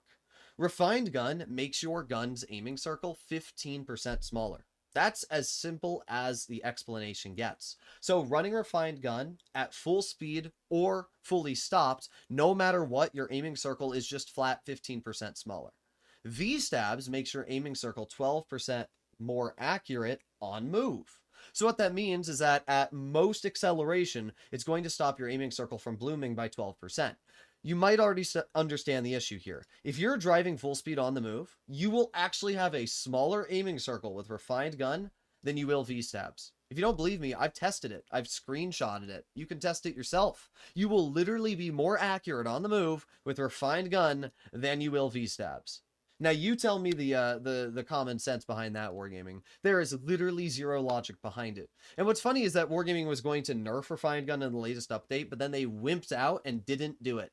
It's just crazy to me. They've basically made V-stabs completely useless. V-stabs needs to be buffed to like 25% on move for it to actually be effective versus the 15% buff that refined has currently. And honestly, refined gun needs to be nerfed. The fact that tanks are so accurate right now is stupid. At best, this needs to be an 8% buff. That's my personal opinion. Moving on, we then have the biggest change, which has completely ruined the game, at least for me, in a lot of ways, and that is Camouflage Net. You see, tank destroyers got a massive buff with Camouflage Net. I mean, absolutely massive. We can see here that in a tank destroyer, you get a 20% concealment bonus when sitting stationary. 20%. To put into your mind how huge that is, it takes a vehicle like the Grill from being pretty easily spotted to outspotting medium tanks. I have literally been playing games. I remember, for example, my T3 Jaeger, which is a tier 9 German tank destroyer. This vehicle has an ability called adaptive concealment, and this allows you to know when you're spotted. I distinctly remember driving my T3 Jaeger, which has 71% camo, on the rails of desert sands. There was a Caro 170 meters away that I was completely spotting, and it was not detecting me in return. It only spotted me when I shot it and then drove into cover. And all of you that have been playing the game have been experiencing this exact same thing. There will literally be a tank destroyer 160 meters away in the open, not even in a bush. And it will be completely open, and it won't be spotted until it shoots you for 800 of your health. It's ridiculous. The whole point of tank destroyers is to be team reliant. They're not supposed to be able to outspot mediums, heavies, and other classes of vehicles themselves. That defeats the purpose of driving those other classes. Why would I spend time and effort driving a medium tank when I can just drive this and outspot a medium, out DPM a medium, and still have good mobility? It's why I have been averaging over 4,000 damage in the grill. It's stupid. Why Wargaming decided that tank destroyers needed a 20% camo buff is wild. To put into your mind how OP this is, I can actually show you how the camo values work. This here shows that the T3 Jaeger has a 71% camouflage value when sitting still. So let's put that into your mind, right? 71% camouflage value. That means if you have a well, actually the most we can do is 50%. With a 50% camouflage value, you would have to be within 140 meters of distance with 280 meters of view range to spot a tank with 50% camo. Just think about that for a second. That is just how broken the camo values are. So a 268, for example, which has the highest camo in tier 10, around 74-ish%, you would have to be closer than 140 meters with your average tier 10 heavy to spot. And in return, if you're in a 116, which has 7% camouflage when sitting still, you would have to be 259 meters. So basically, a 268 can outspot a 116 by over 100 meters of distance. And sure, tier 10 tank destroyers had their view range nerfed, right? Let's take a look at what a tier 10 tank destroyer's view range is, okay? Let's see. Let's go to tank destroyer, and how about a grill, okay? So a grill 15's view range is 250 meters. And let's compare that to the view range of a heavy tank, like a Kampfpanzer 70, which is sitting at 280. So there is a 30 meter of distance difference between a grill and a Kampfpanzer. However, there is a 100 meter distance difference between the amount of distance it takes to be spotted. So even with the Kampfpanzer having 30 more meters of view range, it would still have to get 70 meters closer to be able to spot the 268, where the 268 is spotting the Kampfpanzer. You can start to understand the problem here. It's the exact same situation for mediums. Mediums, sure, might have more view range, but with 50% camo on most tier 10 TDs, you're still easily outspotting mediums with your average tier 10 tank destroyer. That makes no sense. And the funniest part is that tier 9 tank destroyers did not get their camouflage nerfed. So for example, if we look at tier 10 and tier 9 TDs, right? Let's say we look at the 268. A 268 has 263 meters of view range at max. If we go down to tier 9, the Object 704, this has 274 meters of view range. The funniest part about Wargaming is that they only nerfed view range on the tier 10 tank destroyers when they gave them buffed camouflage net, which means that all tank destroyers that are lower tiers are completely broken to a complete different level. For example, the SG-122-54 has 83% camo, while also having more view range. So it means that you will literally outspot every single type of tank, even light tanks. If that's not enough of an indicator of how broken camouflage net is for tank destroyers, how about we go down to tier 6? The Cryos, for example, is considered by many players one of the most OP tanks. You know something really fun about the Cryos? It has 87% camo, while also still featuring 240 meters of view range. To put that into your mind how dumb that is, if we go to the heavies class and we look at something like the Tiger 131, this tank only has about 20 meters more view range, but its camouflage is literally 3 times worse. So basically, it's physically impossible for any tanks at tier 6 to outspot a Cryos. You would have to get within maybe 100 meters to spot it. And when you pair that with the fact that the Cryos has armor, DPM, it's dumb. the changes that Wargaming made to Camouflage Net were by far some of the worst changes I've ever seen in the game. And it is so heartbreaking to now have vehicles like the 183 unspotted and just nuke you because they have buffed camouflage now. It's dumb. If I were Wargaming, I would revert all of the equipment changes they made to pre-2024, when they were actually balanced and they made sense. Revert camouflage back to what it was. Revert calibrated. In fact, as I said, remove calibrated shells. Nerf refined gun. Buff V-stabs. Give heavy tanks more hit points. Give heavy tanks more armor. And we'll be in a much better state. But right now, the problem is everything has 8 billion pen. Everything has so much DPM. And that's the next thing that I want to talk about, damage per minute. For some reason, Wargaming thinks that just constantly buffing DPM is the correct way to make the game more enjoyable. To show you just how dumb damage per minute is, if we go to tier 10 right now, we can look at what the average damage per minute for a heavy is. How about the E5, right? The E5 has around 2,000, let's put on Cali, about 2,700 DPM. And this ranks at 12th out of the 36 heavies, right? Okay, so that's pretty good. How about we look at a more lower DPM heavy, right? How about we look at like kind of the average DPM heavy? So if we go to the AMX M4, for example, this tier 10 French heavy has a little bit less DPM.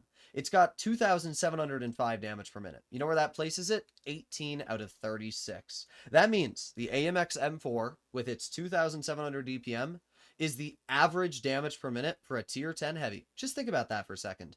2,700 damage per minute is average for the heavies class in tier 10. To put into your mind just how much power creep has taken to effect in Blitz, this here is the M6 Yo, a vehicle that has 2,545 DPM. Where does that rank the M6 Yo? Well, it ranked at 9 out of the 21 tier 10 heavies 4 years ago. 9 out of the 21, meaning that it was already in the top 50%, versus the current AMX M4, which with its 2,700 DPM is only middle of the road. So just think about that. 2,500 DPM 4 years ago was considered pretty decent, 9 out of the 21.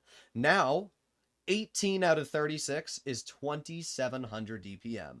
That is crazy. That means that there are basically 18 heavy tanks that have over 2,700 DPM in the current meta. That is ridiculous. And it puts into your mind just how dumb DPM is. I mean, just think about the Leopard. I remember years ago when tanks having over 3,200 DPM in the mediums class was considered really good.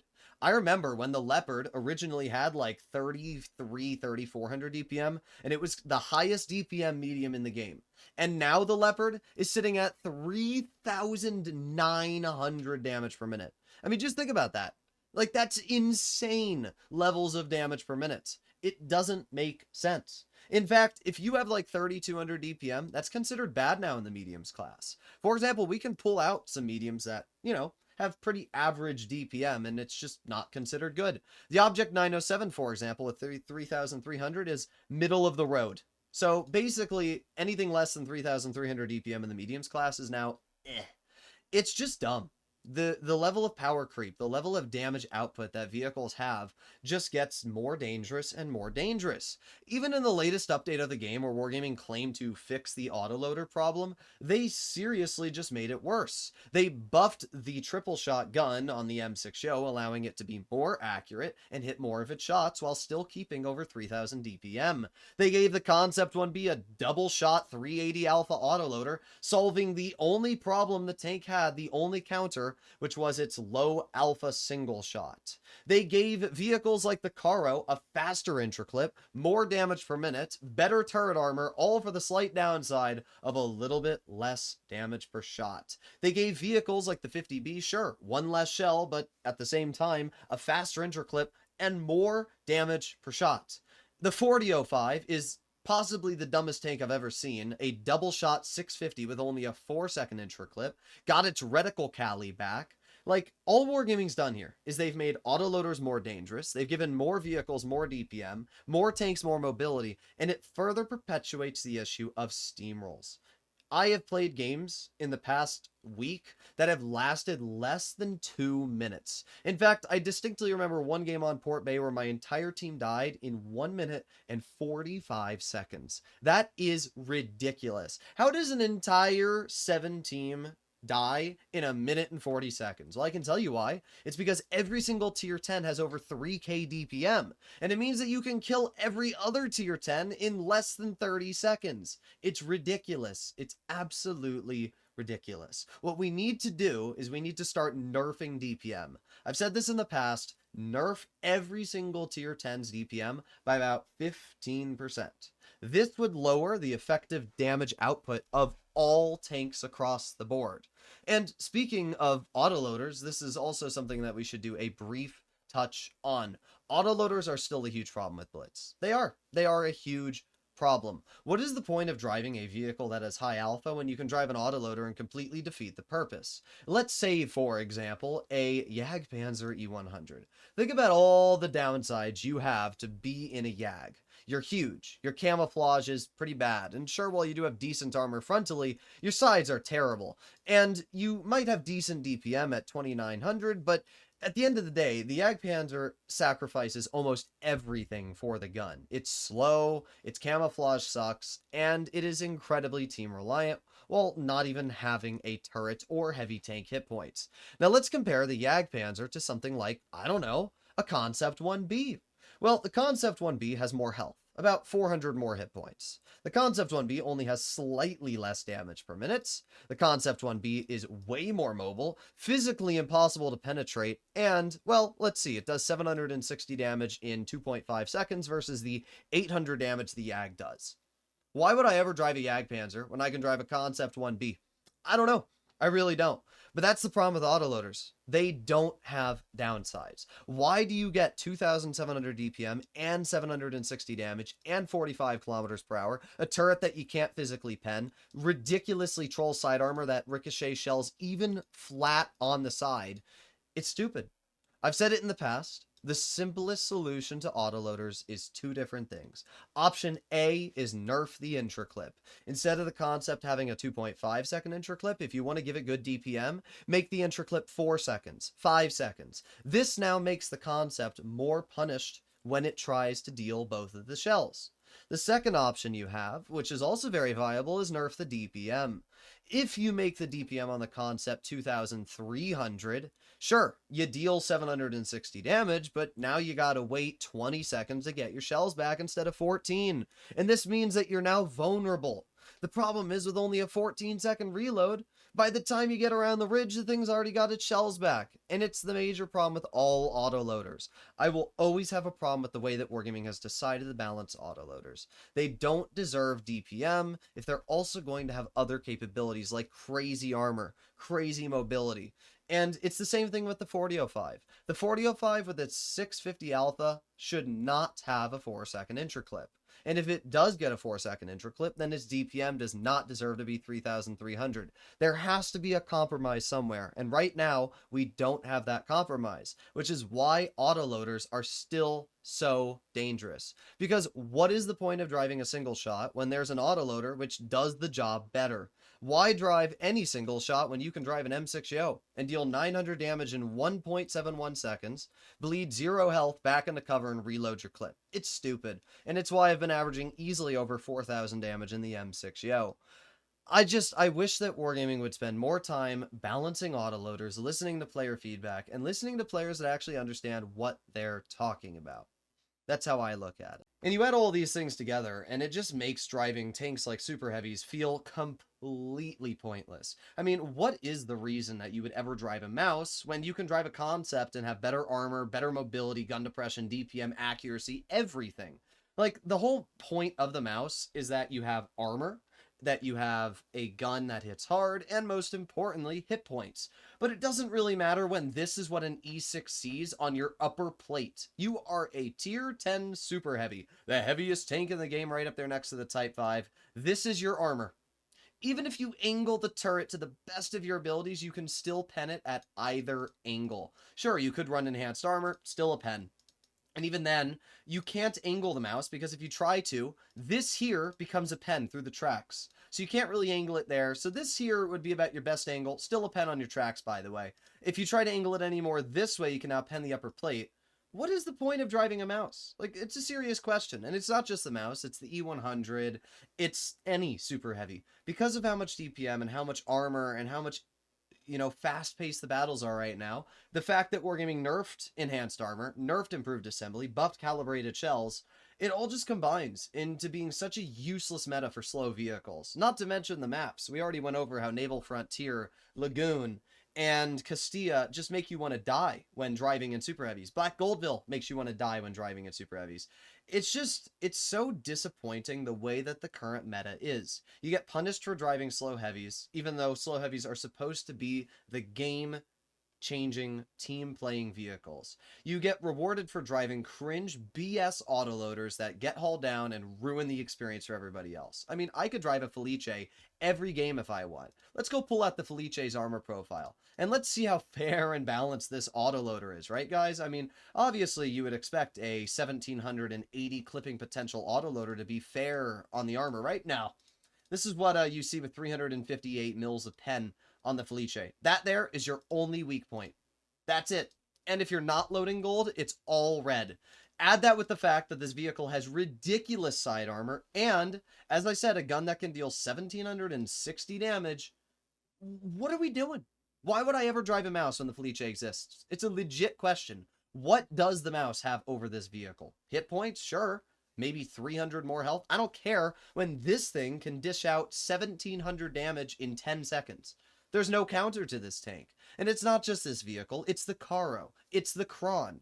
The Kron is by far one of the dumbest tier 10s. Why does the Kron get the ability to have 2,700 DPM? I'm not joking. 2,733 DPM, while also featuring an impossible turret to pen. This is what a Kron looks like against 350 heat. Let's increase the pen. This is what a Kron looks like against 370 heat. We're not even running enhanced armor. Let's increase the pen. How about an E4? This is what a Kron looks like against 412 heat. What has more than that? I don't know, APCR? 399 APCR? I don't really know. How about a Yag? Where's the Yag Panzer, guys? Here we go. 430 mils of heat. This is what a Kron looks like haul down. The turret is 500 thick.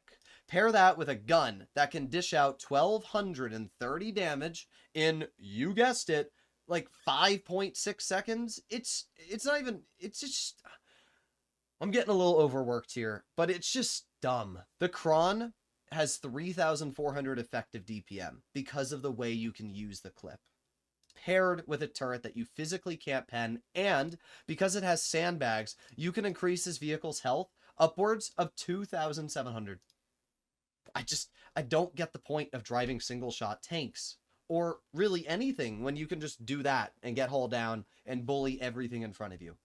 It's dumb, but that is the current way the meta exists. It is seriously flawed in so many different ways. These haul down, overpowered autoloaders get away with whatever they want, and then you drive a vehicle that is situational, and it literally makes you want to die. It's not fun.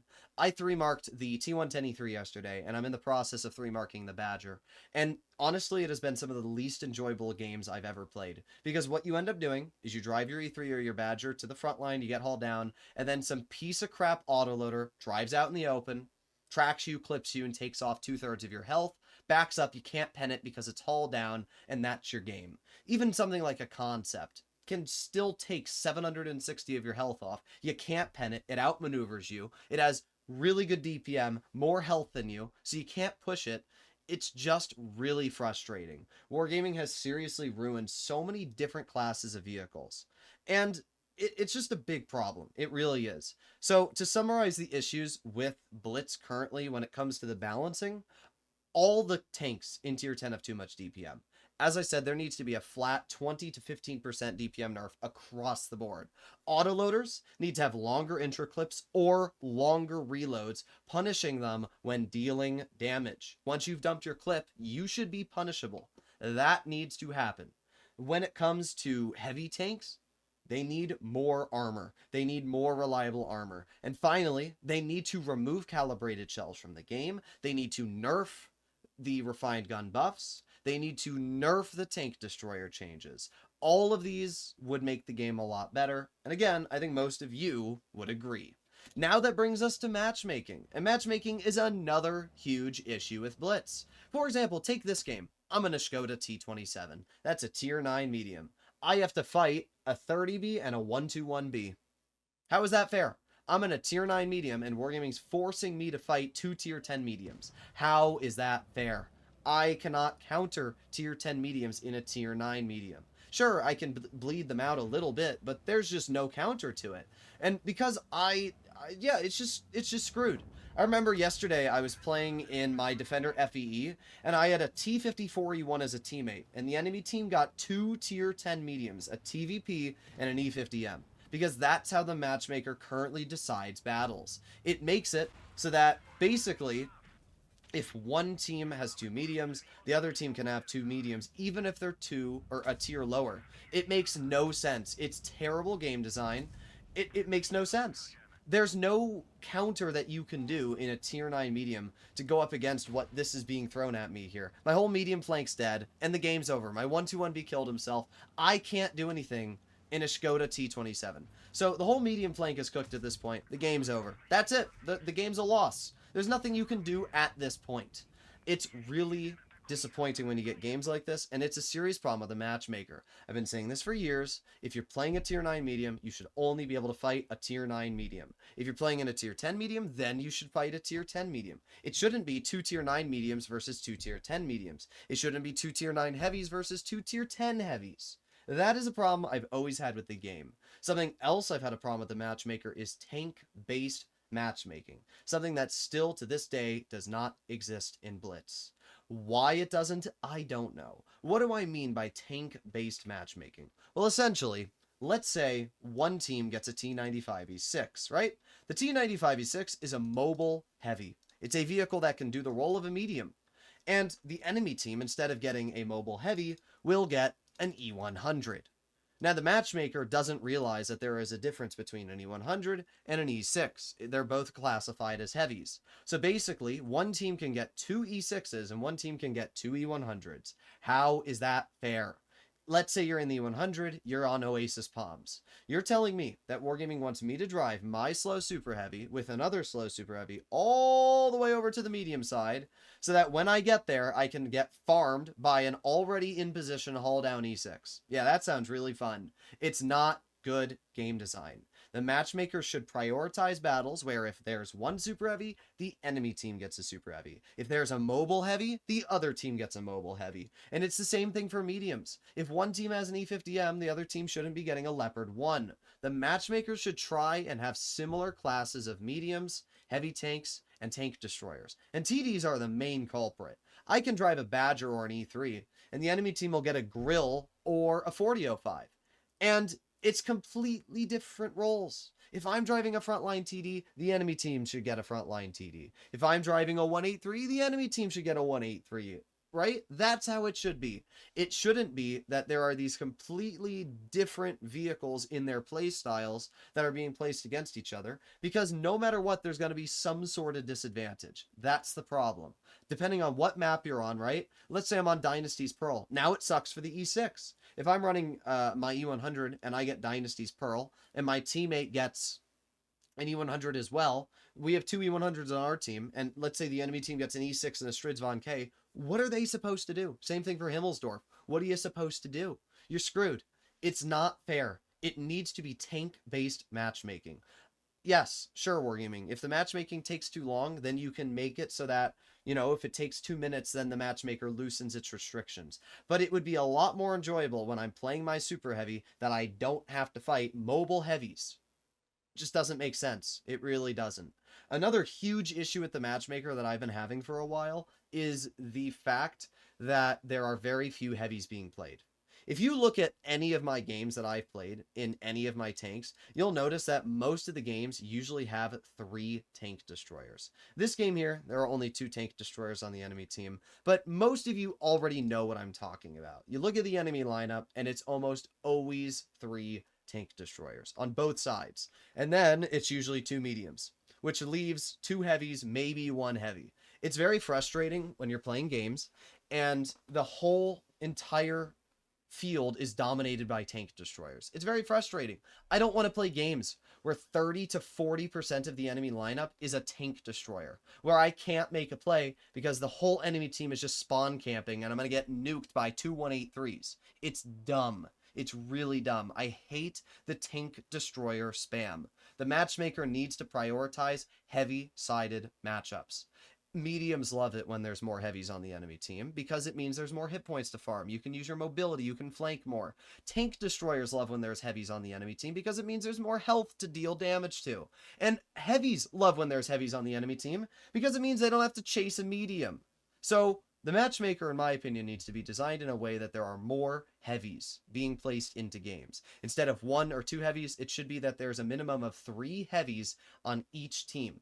And then it can figure out the mediums, the lights, and the tank destroyers. But the game is much more enjoyable when you're honestly able to fight heavy tanks. And I don't have a problem if Wargaming classifies the E3 or the Badger as a heavy. I don't have a problem with that. But it's, as I said, a lot more enjoyable when you're placed up against heavies than when you're placed up against 3 mediums, 4 mediums, and 3 TDs. And then you're the single heavy. How many games have you played? And you guys know what I'm talking about when I say this. How many games have you played when you're, driving a slow super heavy and then you get placed in a match where you're the only heavy against one other heavy and then everything else is just tank destroyers and mediums. So you sit there and you're thinking to yourself, wow, so I'm in a mouse, I'm on Castillia, I have to drive all the way over to the medium side, probably watch my team die or win, and then by the time I get there, the game's over. Middberg Hill is another great example. It's a huge issue. And it's really unenjoyable when that happens. So as I said, the matchmaker 100% needs to be changed to prioritize heavy-sided matchups. This would cause games to last longer because there would be more health in the matchmaker, and it would be more enjoyable for everyone. Another huge issue I have with the game is not being able to choose and disable what maps you want to play on. World of Tanks PC has the ability to remove 2 or 3 maps from the game that you don't want to fight. Let's say I'm trying to 3-mark my mouse, and Castillia sucks for the mouse. Canal sucks for the mouse. And Oasis Palms sucks. If you have a premium account, maybe Wargaming allows you to remove 3 maps from the matchmaker. So I would select boom, boom, boom. I remove those 3 maps that I just listed. Now I don't have to worry about getting into those maps when I'm playing in my mouse. Why can't we have something like that in Blitz? Why would that be such a challenging feature to add? I don't know. But what it would do is it would allow you to have much more enjoyable games when you're driving certain tanks. When I'm driving a grill, the last thing I want is to get Himlsdorf, Fort Despair, or any small map that's town-sided like Dynasty. I would instantly remove those maps from the matchmaker when I'm playing in a vehicle like the Grill. Why don't we get an option like that? It would solve a lot of the problems with how the matchmaking works and how unenjoyable it is to drive a slow super heavy. Basically, every time you drive a slow tank, you're gambling on what map you get. How is that fair? How is it fair that certain maps are great for a slow tank and certain maps are actually so unusable you might as well go AFK? I don't know, but I can tell you it's a serious problem, and I think most of you, once again, would agree with that. Oh, you thought we were done with today's video? No, no, no. We have just gotten started because now we get to talk about monetization and Wargaming's absolutely predatory tactics. For example, in front of us we have G-Sor the tank. This vehicle was the Blitz Fair main reward, and it cost me $500 to get my hands on. You know why? Because Wargaming decided that snow globes were no longer meant to be in the game. Basically, snow globes in the past were the main reward for the Blitz Fair. You would open snow globes, and you had a guaranteed tank drop. That tank drop would give you gold. And not only that, you could spend gold on the crates that gave you a 10% chance to get snow globes. And furthermore, once you opened 10 snow globes, you were guaranteed the main vehicle reward. So the Concept 1B, the VK90, whatever it is on the previous year's rewards, you were always guaranteed it once you opened 10 snow globes. This meant for players like myself that usually had a lot of gold saved up throughout the year and a lot of free XP that you were basically guaranteed to get the new tier 10 for maybe $100, $200 at max.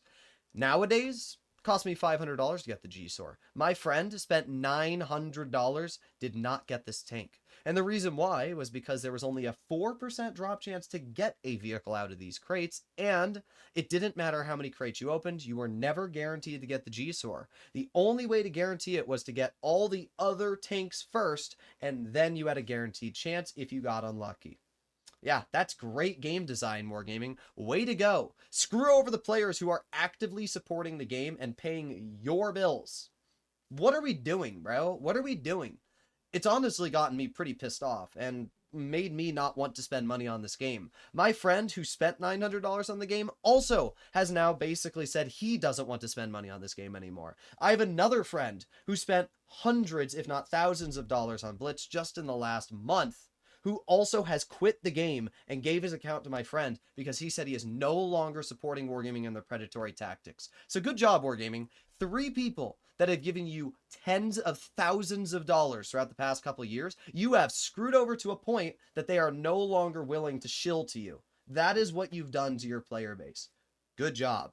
And then you release the Waffen event, where you put the legendary camo in crates with a 0.27% drop chance. So if anybody that already had the Waffen wanted to get the legendary camo, they had to then buy key cards to then have a 0.27% drop chance just to get their hands on a freaking camo.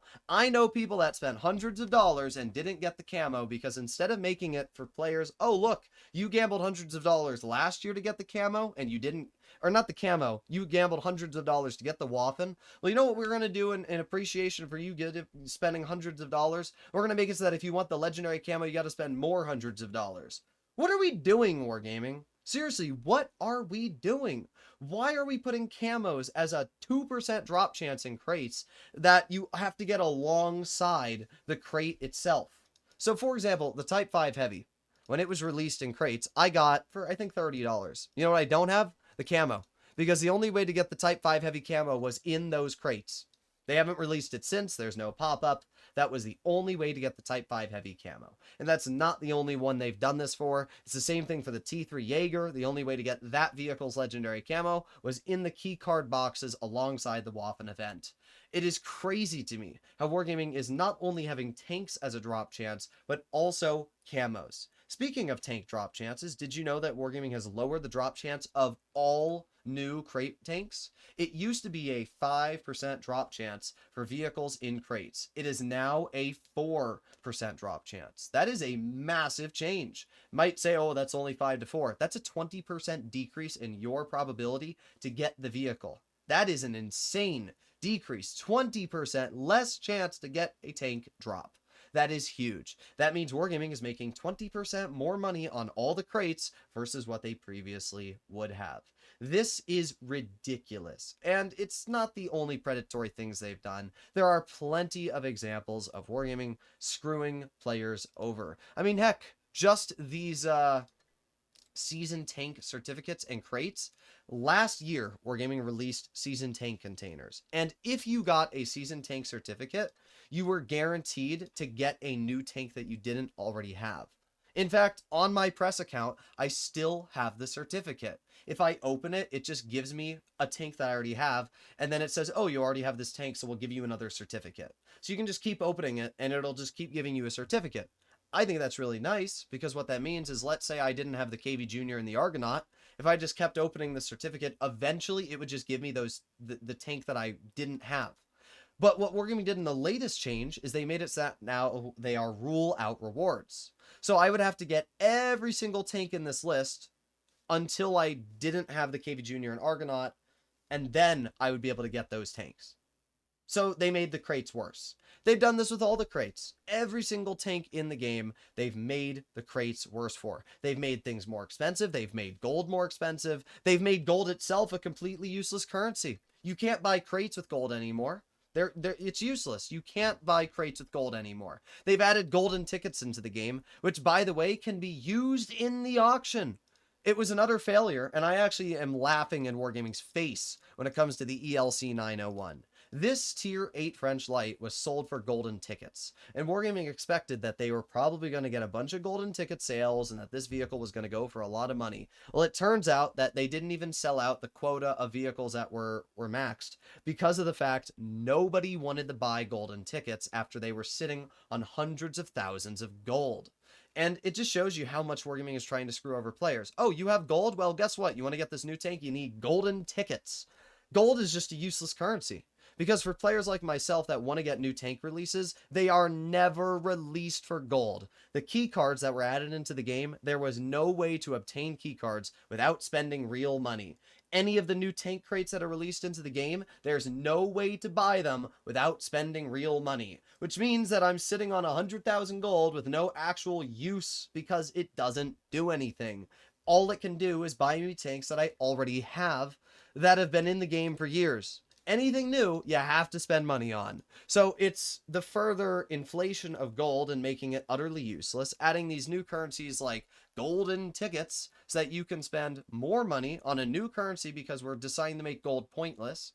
It's just crazy. It's absolutely crazy to me. The game throughout the past couple of years has gotten more and more monetized and predatory towards children, but not only just children, towards players like me that previously didn't mind spending a couple $100 here and there on the game, but now it feels like a chore. Spending money on this game legitimately feels like a chore.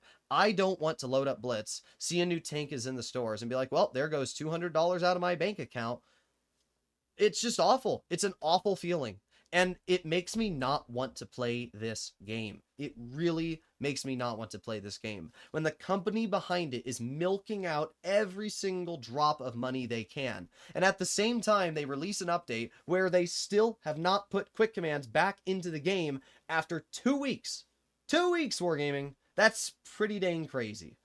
I don't know what to say, but monetization is a huge issue with Blitz right now. Now here's the thing, World of Tanks Blitz is a free-to-play game, and on my free-to-play account, I have plenty of tier 10 collectors, I have plenty of tier 9 and tier 8 collectors. I'm not sitting here saying that this game is monetized to a point where you don't have the ability to enjoy it without spending money, but there is some issues with it, right?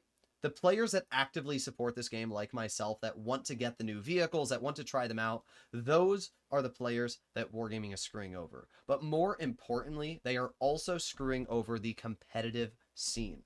Every single year, the comp scene gets smaller and smaller. Wargaming has now made it so that PC players are able to participate in tournaments. Why? Because the comp scene is becoming so dead that they need to give PC players the ability to join in to boost the numbers. And let me give you an example why. G-Sor the tank, as I said, cost me $500 to get my hands on. And honestly, I may have gotten lucky, because as I said, my friend spent $900 and didn't get it. Here's the thing. G-Sor the tank is a completely overpowered vehicle that many comp players are using right now. Here's the deal. Most comp teams didn't have hundreds, if not thousands of dollars to spend on a vehicle. So there are certain comp teams that had a bunch of big wallet people that bought this tank. And then there's other comp teams that are even top 4 that didn't want to spend hundreds and hundreds of dollars on a tank. So what Wargaming's done here is they've released a vehicle that is so OP and also so pay to win that certain comp teams have a flat advantage over others because they decided to open their wallets. How does that make sense? Basically what Wargaming's saying is that if you have money, you can get a better position in comp. Good job, Wargaming. That brings us to the final topic of today's video, and that is Wargaming's actual garbage servers. I have been complaining about Wargaming servers for quite some time now, and it seems like they've legitimately been getting worse. The way that Wargaming servers have been annoying me are 2 different areas. First of all, packet loss. For some reason, I've been experiencing a lot of packet loss recently. Now, I have tested my Wi-Fi, I've looked at it on Cloudflare, there is no issues with my internet connection. I have played other games with my friends with 0 issues whatsoever, 0 ping loss whatsoever, including other online multiplayer games, so there should be 0 excuse for Blitz to have ping issues or packet loss issues, but it does. I'm not sure why, but I have been having a lot of packet loss issues recently with Blitz. But more importantly, I've also been having a lot of delay. My ping has been sitting comfortably at like 40 to 30, and yet my game has been feeling like 150 ping. and I seriously don't know what's causing it. But I feel like Wargaming is actually lying about what the ping value is to pretend like their servers are better than they actually are. But something that's not a conspiracy and is a true fact is the reticle lag issue that has been existing with Blitz throughout the history of the game, but it seems to be even more relevant now than ever. What is reticle lag? Reticle lag is very simple to explain. Let's say you try snapping a shell. Your gun is perfectly aimed on the flat side of an enemy, but for some reason your shell completely misses, shoots outside of the reticle, and doesn't end up hitting the enemy. That is called reticle lag. All of us at some point have experienced it. The reason it occurs is because your client side, what you're seeing, is ahead of what the server is caught up to. So you're snapping a shell, and the server thinks you're here when you're actually here. That's what it is. It's literally like grandma having the reaction time of a 90-year-old. That's what the Wargaming servers are like. You know, their reaction is so bad. And the funny part is, there is a very simple solution to this, and that is upping the tick rate. Just like Minecraft, how you can set tick rate to a higher number, that's all Wargaming would have to do to their servers to remove the problem with reticle lag. In fact, I remember talking to one of my friends who told me that the only reason Wargaming has not upped the tick rate is because it would cost them more money, and most of the player base is bad, so they wouldn't notice the difference. Now, I don't know if the player base being bad is the major issue, but I think it's mainly because of the fact Wargaming doesn't want to spend more money. The funny part is it wouldn't even cost them that much more money to increase the server tick rate. But they don't want to do it because they've realized that most of their player base suck at the game and probably won't notice the tick rate being an issue. But it's hilarious again because Wargaming is simply screwing over the skilled players. I remember talking to one of my comp friends, and they told me that they have lost multiple tournaments due to reticle lag. And honestly, I wouldn't be shocked at all. Because I remember about a month ago losing a 7,500 damage game in my 4005. I posted a whole video on it. I lost a 7,500 damage game in my 4005 because my gun decided to completely miss the flat side of a 60 TP on the final game-winning shot. That was my experience. So it was pretty dang awful. The Wargaming servers are legitimately garbage, and they need to fix them. Up your tick rate, Wargaming. Please make the game more enjoyable. But with all that being said, there is a lot of issues with World of Tanks Blitz right now. The reason I make videos like this is because I'm passionate about the game. I have put years of my life into this game, building a YouTube channel on this game. And to sit here and see all of these problems compound and manifest throughout the years, never be addressed, never be listened to, it's frustrating. So I said, screw it, I'm going to make a whole video that's 2 hours long breaking into every single issue that I have with the game. I'm sure that there are more issues I could list if I thought about it and I spent more time. But these are the major complaints that I have with the game. There are other nitpicks that I have, like there being no mission marathons in Blitz. It is very frustrating to me that skilled players don't have something to grind for. Yes, gun marks are great, but why can't we have mission marathons like World of Tanks PC, where you can complete really challenging missions to earn a really cool reward like a tier 10 special collector? Why can't we do that? I don't know. Why don't we have more free-to-play events in the game that give us more special tanks? I don't know. It's very disappointing. But the point being, there are a lot of issues with Blitz. These are my major complaints. Hopefully you enjoyed today's video, and if you'd like to see more like this, you know what to do. I'll see you all in the next one. Bye-bye.